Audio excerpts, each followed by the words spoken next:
প্রিয় দর্শক, আপনাদের প্রত্যেককে শুভেচ্ছা জানিয়ে শুরু করছি এনটিভির প্রতিদিনকার আয়োজন স্বাস্থ্য প্রতিদিন। আজকের অনুষ্ঠানে আপনাদের সঙ্গে আছি আমি ডাক্তার সাখাওয়াত হোসেন। প্রিয় দর্শক, আজকের এই অনুষ্ঠানে আমরা আলোচনা করব হার্টের ভালভুলার ডিজিজ ও তার সার্জিক্যাল চিকিৎসা নিয়ে। এ বিষয়ে কথা বলবার জন্য আমাদের সঙ্গে স্টুডিওতে উপস্থিত আছেন একজন কার্ডিয়াক সার্জন। চলুন দর্শক, অনুষ্ঠানের শুরুতেই আমরা পরিচিত হয়ে নেই আমাদের আজকের অতিথির সঙ্গে। ডাক্তার মোহাম্মদ ফাইজুস সাজ্জাদ 1980 সালের অক্টোবর মাসে সুনামগঞ্জ জেলায় জন্মগ্রহণ করেন। তিনি 2004 সালে দিনাজপুর মেডিকেল কলেজ থেকে MBBS ডিগ্রি অর্জন করেন। এরপর তিনি চিকিৎসা বিজ্ঞানে উচ্চতর MS ও FCPS ডিগ্রি লাভ করেন। বর্তমানে তিনি ইব্রাহিম কার্ডিয়াক হাসপাতাল ও রিসার্চ ইনস্টিটিউট এর কার্ডিয়াক সার্জারি বিভাগের বিশেষজ্ঞ সার্জন হিসেবে কর্মরত আছেন। আপনাকে আমন্ত্রণ জানাচ্ছি আমাদের অনুষ্ঠানে। ধন্যবাদ। এই ভালভুলার হার্ট ডিজিজের চিকিৎসা বিষয়ে আলোচনা নিশ্চয়ই আমরা শুনব। তার আগে যদি একটু বলে নেন যে একজন মানুষের এই ভালভুলার ডিজিজ বা এই ডিফেক্ট হয় কেন এবং কারা ঝুঁকিপ্রবণ, তা সেইটুকু বলার আগে আমি খুব সংক্ষেপে বলতে চাই, মানুষের একটা হার্ট, তার মধ্যে 4টি প্রকোষ্ঠ রয়েছে। 4টি প্রকোষ্ঠর একটা প্রকোষ্ঠ থেকে অন্য একটি প্রকোষ্ঠে রক্ত চলাচলের যে পথ, যে প্রবাহ পথের মধ্যে ভালভ বা দরজা আছে। অতএব খুব সঙ্গত কারণেই ভালভ আছে 4টি। এর মধ্যে মোস্ট ইম্পর্টেন্ট যে গুরুত্বপূর্ণ ভালভ আমরা বলে থাকি, একটা ভালভ হচ্ছে অ্যাওর্টিক ভালভ, আর একটা ভালভ হচ্ছে মাইট্রাল ভালভ। লেফট সাইড এবং রাইট সাইড দুটো বিভাগে হার্টটা বিভক্ত। বাঁ দিকের ভালভগুলা যেহেতু সারা শরীরে রক্ত সরবরাহ করে, সঙ্গত কারণেই এদের কর্মক্ষমতা, দক্ষতা এবং সেই একই সাথে রোগের পরিমাণও বেশি। এজন্য আমরা সাধারণত অ্যাওর্টিক এবং মাইট্রাল এই ভালভগুলোর রোগ বেশি পেয়ে থাকি। তার অর্থ এই নয় যে অন্য দুটো ভালভ রয়েছে তাদের ডিজিজ হয় না, সবগুলো ভালভেই সাধারণত ডিজিজ হয় এবং এর চিকিৎসার প্রয়োজন হয়। ভালভুলার হার্ট ডিজিজ এর বেশ কয়েকটি কারণ রয়েছে। আমাদের মতো অঞ্চলে ভালভুলার হার্ট ডিজিজের সবচেয়ে বড় কারণ রিম্যাটিক হার্ট ডিজিজ। তার পরবর্তী কারণ সাধারণত বয়সজনিত কারণে ডিজেনারেশন হয় বা ক্যালসিফিক ডিজেনারেশন হয়ে ভালভ নষ্ট হয়ে যায়। আর জন্মগত ত্রুটি কিছু রয়েছে যেগুলোর কারণে ভালভের অসুবিধা হতে পারে, যেমন অ্যাওর্টিক ভালভের বাইকাসপিড অ্যাওর্টিক ভালভ যে ডিজিজটা রয়েছে সেটার সংখ্যাও কম নয়। অসুবিধাটা কি হচ্ছে? যেহেতু শুরুতেই বলেছি রক্ত প্রবাহ এক প্রকোষ্ঠ থেকে অন্য প্রকোষ্ঠে যাচ্ছে, সাধারণত যে জিনিসটা হয় সেটা হচ্ছিল ভালভ সংকুচিত হয়ে যেতে পারে, অথবা যেহেতু দরজা ঠিকমতো যদি কাজ না করে তাহলে সে ঠিকমতো বন্ধ না হতে পারে। সেক্ষেত্রে প্রবাহ বাধাগ্রস্ত হচ্ছে অথবা বিপরীতমুখী প্রবাহ হচ্ছে, দুই রুমের রক্ত মিক্সড আপ হয়ে যাচ্ছে, যার ফলশ্রুতিতে হার্টের কার্যদক্ষতা কমে যাচ্ছে। যে সাপোর্টটা হার্ট আপনাকে দেওয়ার কথা সেটা দিতে পারছে না। তো এগুলাই মোটামুটি ভালভুলার হার্ট ডিজিজের অন্যতম প্রধান কারণ।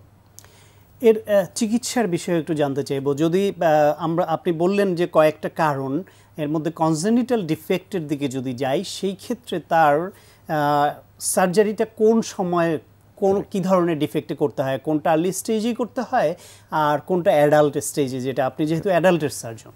এক্স্যাক্টলি। কনজেনিটাল ভালভ যে ডিফেক্টগুলো থাকে, যদি অন্য কোনো কনজেনিটাল অ্যাবনর্মালিটির সাথে থাকে, সেক্ষেত্রেই আমরা সাধারণত ওই ভালভগুলার আইসোলেটলি বা শুধুমাত্র ভালভের কারণে, খুব রেয়ার কারণে কনজেনিটালে হার্টের অপারেশন করার প্রয়োজন হয়। সাধারণত ভালভুলার হার্ট ডিজিজগুলা দীর্ঘদিন ধরে ধীরে ধীরে ধীরে ধীরে ডেস্ট্রয় হওয়ার কারণে একটা পর্যায়ে এসে আপনাকে সিমটম বা উপসর্গ দেখা দেয়, তখন হার্টের অপারেশনের প্রয়োজন হয়। অনেক ক্ষেত্রে আমাদের দেশে কমপ্লিট স্ক্রিনিং হয় না, কিন্তু অনেক ক্ষেত্রেই বাবা মা জানেন যে বাচ্চার হয়তো কনজেনিটাল ডিফেক্ট আছে বা রয়েছে, অথবা অনেক ফ্যামিলিতে রিস্ক ফ্যাক্টরের কারণে এখন সচেতনতা অনেক বেড়েছে, তারা হার্টের স্ক্রিনিং প্রোগ্রামের মধ্যে যান, সেক্ষেত্রে তারা জানেন যে হার্টের ভালভুলার হার্ট ডিজিজ রয়েছে। আমি বলবো কিছু ইন্টারন্যাশনাল গাইডলাইন রয়েছে এবং আমাদের কার্ডিওলজিস্টরা এবং সার্জনরা কিছু সুনির্দিষ্ট গাইডলাইন ফলো করেন যে কখন নিশ্চিতভাবে হার্টের অপারেশন লাগবে। বৈজ্ঞানিক এই তথ্যগুলো আপনাদেরকে হয়তো এক্স্যাক্টলি হেল্প করবে না, কিন্তু আমি আপনাকে যেটা বলতে চাই সেটা হচ্ছিল যে খুব সিভিয়ার ডিফেক্ট যদি না হয়, সাধারণত সেই সমস্ত ভালভের সার্জিক্যাল চিকিৎসার প্রয়োজন হয় না। এই জাতীয় পেশেন্টকে আমরা দীর্ঘদিন ফলো আপে রাখি, দেখি, ওষুধপত্রের মাধ্যমে চিকিৎসা দেই, একটা পর্যায়ে এসে সার্জিক্যাল ট্রিটমেন্টের প্রয়োজন হয়। তো চিকিৎসা সার্জারি কী ধরনের করে থাকেন এবং এই ক্ষেত্রে সার্জারির ধরন তো দিন দিন পাল্টাচ্ছে, মানে আধুনিক কি পদ্ধতি আছে? ওকে, যে জিনিসটা আমি বলতে চাই সেটা হচ্ছিল যে আমাদের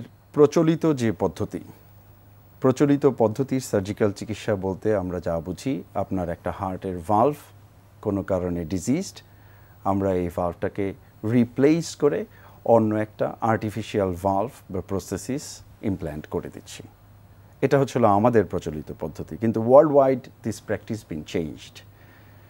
এখন ওনারা যেটা বলছে, যেই সমস্ত ক্ষেত্রে পসিবল, অবশ্যই সিলেক্টিভ গ্রুপ অফ পেশেন্টের ক্ষেত্রে আপনার নিজস্ব যে ভালভ আছে সেই ভালভটাকে আমরা রিপেয়ার করতে পারি, মানে যেটা ডিফেক্টিভ সেটা ডিফেক্টটা সারিয়ে দেয়া। এক্স্যাক্টলি।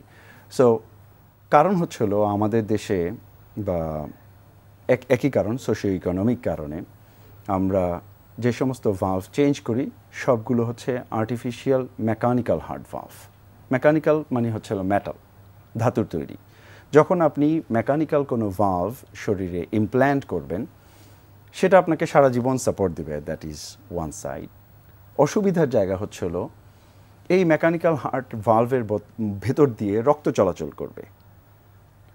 মেকানিক্যাল কারণেই রক্তগুলো ভেঙে যাওয়ার একটা সম্ভাবনা থাকে।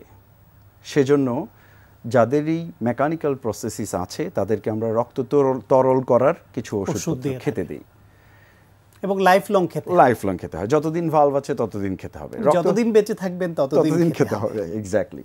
সো রক্ত তরল করার ওষুধের অসুবিধার জায়গাটা হচ্ছিল যদি বেশি তরল হয়ে যায়, শরীরের অন্য কোথাও রক্তক্ষরণের সম্ভাবনা থাকে, স্ট্রোকের ঝুঁকি বাড়ায়। যদি রক্ত তরলের মাত্রা কমে যায়, যে ভালভটা আপনি ইমপ্ল্যান্ট করেছেন সেটা বন্ধ হয়ে যাওয়ার সম্ভাবনা থাকে। এই কারণে this practice is going to be modernised. কি মানে এখানে আমরা একটা রোগ সারাতে গিয়ে আরেকটা চিকিৎসা লাইফ লং শুরু করে দিচ্ছে। এক্স্যাক্টলি। যে জিনিস থেকে ওয়ার্ল্ড ওয়াইড তারা এই প্রক্রিয়া থেকে বের হয়ে আসার চেষ্টা করছে। এই চেষ্টার একটা আমি আপনাকে অলরেডি বললাম যে হার্টের নিজস্ব ভালভ রেখে সেই ভালভটা রিপেয়ার করা সম্ভব, এবং সেটা মিনিমাল ইনভেসিভেও করা সম্ভব, ওপেন হার্ট না করেও কি হোল অপারেশনের মাধ্যমেই এই হার্ট ভালভ রিপেয়ার করা সম্ভব। দ্বিতীয় হচ্ছিল এই যে এই প্রসেসিসগুলা বায়োলজিক্যাল প্রসেসিস বা টিস্যু ভালভ নামে আমাদের দেশে কিছু অ্যাভেলেবল, কিন্তু ওয়ার্ল্ড ওয়াইড এগুলা ওয়াইড অ্যাকসেপ্টেবল এবং অ্যাভেলেবল। টিস্যু ভালভের এখনকার যে টেকনোলজি, টিস্যু ভালভের ডিউরেশনও অনেক বেশি, এবং আমি মনে করি যে একটা পর্যায়ে আমাদের এই চেঞ্জ অফ প্র্যাকটিস অ্যাডপ্ট করা উচিত। সিলেক্টিভ গ্রুপ অফ পেশেন্টের জন্য আমাদেরকে অবশ্যই কমপ্লিকেশনের দিকে লক্ষ্য রেখে এই প্র্যাকটিসটা পরিবর্তন করা প্রয়োজন। ডেফিনেটলি যাদের বেলায় সুযোগ আছে আমার বেশি ভালো করার, লেস কমপ্লিকেশন, তার পরবর্তী জটিলতা, সারা জীবন ওষুধ খেতে হবে না, সেটা সুযোগ থাকলে অবশ্যই সেই সুযোগ গ্রহণ করা উচিত। এবং বাংলাদেশে আপনারা শুরু করেছেন বা করছেন, প্রত্যাশা থাকলেও এটা অনেক দূরে এগিয়ে যাবে। আপনাকে অনেক ধন্যবাদ। আপনাকে অনেক ধন্যবাদ। আরেকটি কথা না বললেই নয়, যারা হার্ট সার্জন তারা জানেন যে কোনো হার্ট ভালভ রিপ্লেস করার জন্য অনেকগুলো সুচার ম্যাটেরিয়াল ব্যবহার করা হয়। টেকনোলজি এখন এত অ্যাডভান্স হয়েছে যে আমাদের দেশেও এই জিনিসটা অ্যাভেলেবল। আমরা সুচারলেস বা কোনো ধরনের সুচার ম্যাটেরিয়াল ছাড়াই হার্ট ভালভ পাওয়া যায়, সেই হার্ট ভালভ ব্যবহার করা সম্ভব। মানে এখানে সেলাই করার কোনো প্রয়োজন নেই। সেলাই করার কোনো প্রয়োজন। আপনাকে অনেক ধন্যবাদ। আপনাকে অসংখ্য ধন্যবাদ। প্রিয় দর্শক, আমরা শুনছিলাম হার্টের ভালভুলার ডিজিজ ও তার সার্জিক্যাল চিকিৎসা নিয়ে অত্যন্ত প্রয়োজনীয় কিছু পরামর্শ। আশা করি আপনাদের কাজে লেগেছে। আজকে থেকে আমরা দুদিন আমরা দেখাবো কিভাবে ফোকাস করব লেগসটাকে। লেগসের ক্ষেত্রে আমরা যে জিনিসটা করবো, আমরা প্রথমে quads and hamstring and gluteus muscle, এই তিনটা মাসলকে আমরা একই সাথে কীভাবে ডিফাইন করব সেই জিনিসটা আমরা করবো, আপনাকে দেখাবো। এখন আমরা দেখাচ্ছি সে হচ্ছে ডাম্বেলের মাধ্যমে। তবে আপনি চাইলে এটা বারবেলের মাধ্যমে অথবা অন্য কোনো মেশিনের মাধ্যমে আপনি ভেরিয়েশন করতে পারবেন। আমরা ডাম্বেলের মাধ্যমে দেখাচ্ছি এই কারণে, যারা বাসায় বসেও লেগসটাকে ডেভেলপ করতে চায় তারা এই ইয়ের মাধ্যমে ট্রিক্সগুলোর মাধ্যমে উপকৃত হবে। আর যারা ওই পরিমাণ হেভি ওয়েট নেওয়াতে অভ্যস্ত না, তারা যদি ডাম্বেল দিয়ে শুরু করেন তাহলে পরবর্তী তাদের এক্সারসাইজ করতে ইজিয়ার হবে। এখন দেখুন আমরা কীভাবে কম্বিনেশন করে খুব অল্প টাইমের ভিতর শর্টকাট সিস্টেমে স্মার্টলি কীভাবে আপনার লেগসটাকে আমরা ডিফাইন করতে পারি। তো একটা জিনিস খেয়াল করবো, যদি আপনার ডাম্বেল যদি আপনি করতে থাকেন ইউজ করেন শুধু লেগসের জন্য, ডাম্বেলে যেটা হবে লেগসের ডেফিনেশনটা হবে লেগসের পাওয়ার বাড়বে, শেপ আসবে, কিন্তু ম্যাসিভনেসে সেই পরিমাণ আসবে না। সেই জন্য ম্যাসিভনেস আনতে গেলে আপনাকে এই এক্সারসাইজগুলি আপনি যদি বারবেলের মাধ্যমে করেন তাতে আপনি ম্যাসিভনেস আসবে। রিজন হচ্ছে বারবেল আপনি অনেক হেভি ওয়েট ক্যারি করতে পারবেন, যেটা আপনি ডাম্বেলের মাধ্যমে সম্ভব না। এখন দেখুন এক্সারসাইজটা কীভাবে করছে। ওকে ভাইস, ওকে রেডি। ওকে, এটাকে আমরা বলি হচ্ছে বেসিক সুমো স্কোয়াড। এখন সুমো স্কোয়াডের ছাড়াও আমরা অন্য নর্মাল আমরা এটা মারতে পারি, ডাম্বেল দিয়ে। আমরা সুমো স্কোয়াডটা দেখাচ্ছি এই এটা হচ্ছে রিজনটা হচ্ছে যে এটা ওভারঅল আপনার লেগসটাকে করতে পারে। যে লেগসের যে ভিতরে যে মাসলটা যেটা বেশি ডিফাইন হলে লেগসটা বড় দেখা যায়, সেই জিনিসটা বেশি হবে এবং এর সাথে গ্লুটিয়াস মাসলটা বেশি ফোকাস হবে এই সুমো স্কোয়াডের মাধ্যমে। ওকে, রাখবে, এটা খেয়াল করছেন আপনার ডাম্বেলের মাধ্যমে করছি। এরপরে সঙ্গে সঙ্গে চলে যাবে তো শেপিং মুভমেন্ট, সেটাকে আমরা বলি হচ্ছে অল্টারনেট লাঞ্জেস। লাঞ্জেস করলে যে জিনিসটা হবে তার কোয়াডসের ডেফিনেশনটা আসবে, ইনডাইরেক্টলি হ্যামস্ট্রিংটা হচ্ছে কাজ হচ্ছে, কারণ হ্যামস্ট্রিং প্রচুর পরিমাণ স্ট্রেস হচ্ছে। এবং অ্যাট দ্য সেম টাইম যেটা হবে গ্লুটিয়াস মাসলটা হিপসের মাসলটা ডিফাইন হবে। যেটা দেখা যায় যে অনেক সময় যারা অনেক দিন ধরে ওয়েট ট্রেনিং করছে, হেভি ওয়েট নিয়ে করছে, তাদের দেখা যায় একটা ফ্ল্যাট ব্যাক হয়ে যায়। ফ্ল্যাট ব্যাক যাতে না হয় এই জন্য এক্সারসাইজটা অবশ্যই ইম্পর্টেন্ট। এই জন্য আমরা কী করছি, আমরা দুইটা, একটা হচ্ছে ম্যাস বিল্ডিং, একটা হচ্ছে শেপিং, দুইটা এক্সারসাইজকে আমরা কম্বাইন করলাম। ওকে রেডি রাখো। ওকে, দিয়ে এইটা আমরা সুপার সেট এতে করলাম। তবে লেগসের ক্ষেত্রে কিন্তু জাস্ট দ্য অপোজিট হচ্ছে এই যে অন্য এক্সারসাইজে ম্যাস বিল্ডিংয়ের সময় দেখা যায় যে আমরা 4 to 5 to 8 রেপিটেশন করছি ম্যাস বিল্ডিং করার জন্য। লেগসে কিন্তু দেখা যাচ্ছে এটা হাই রিপিটেশনে কাজ হয়।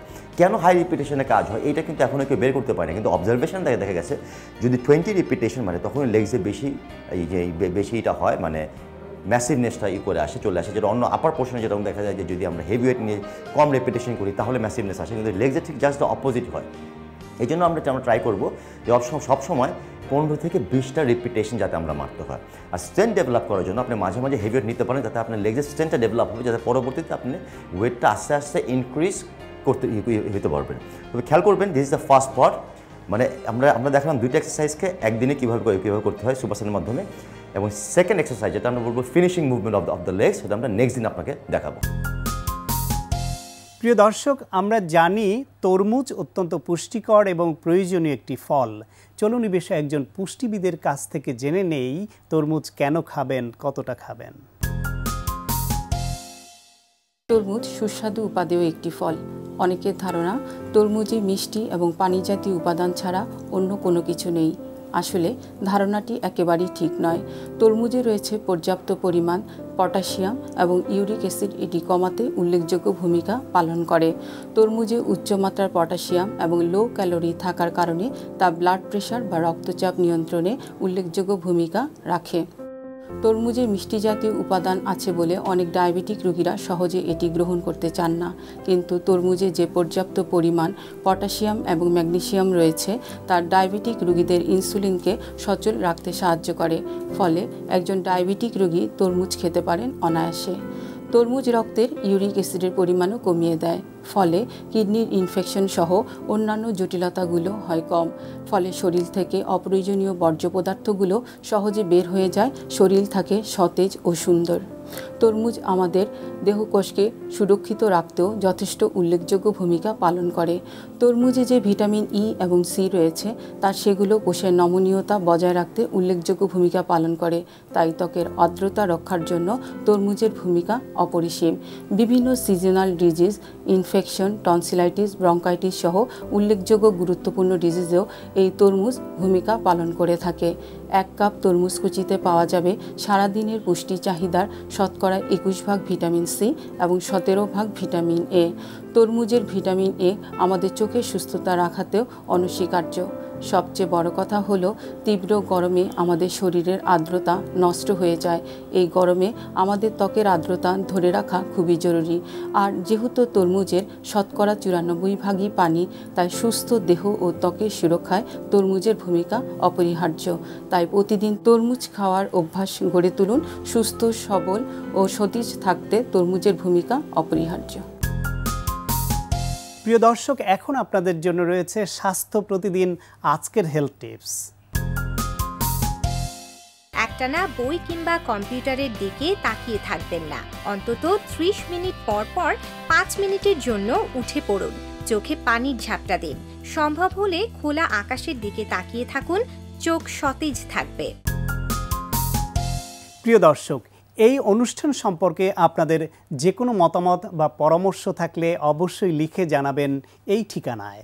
প্রযোজক স্বাস্থ্য প্রতিদিন, এনটিভি, বিএসসি ভবন, 7 তলা, 102 কাজী নজরুল ইসলাম এভিনিউ, কারওয়ান বাজার, ঢাকা 1215।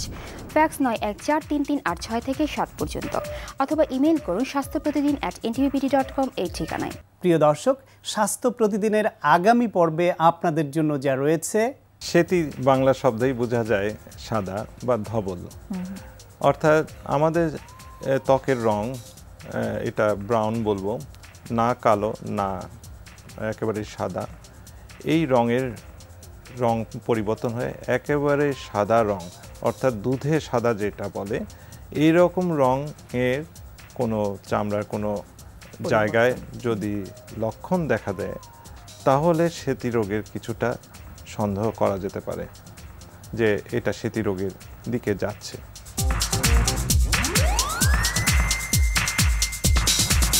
প্রিয় দর্শক, বিশ্বের যে কোনো প্রান্ত থেকে যে কোনো সময় এনটিভিতে সম্প্রচারিত আপনার প্রিয় স্বাস্থ্য প্রতিদিন অনুষ্ঠান দেখার জন্য ভিজিট করুন আমাদের পূর্ণাঙ্গ ওয়েব পোর্টাল www.ntvbd.com।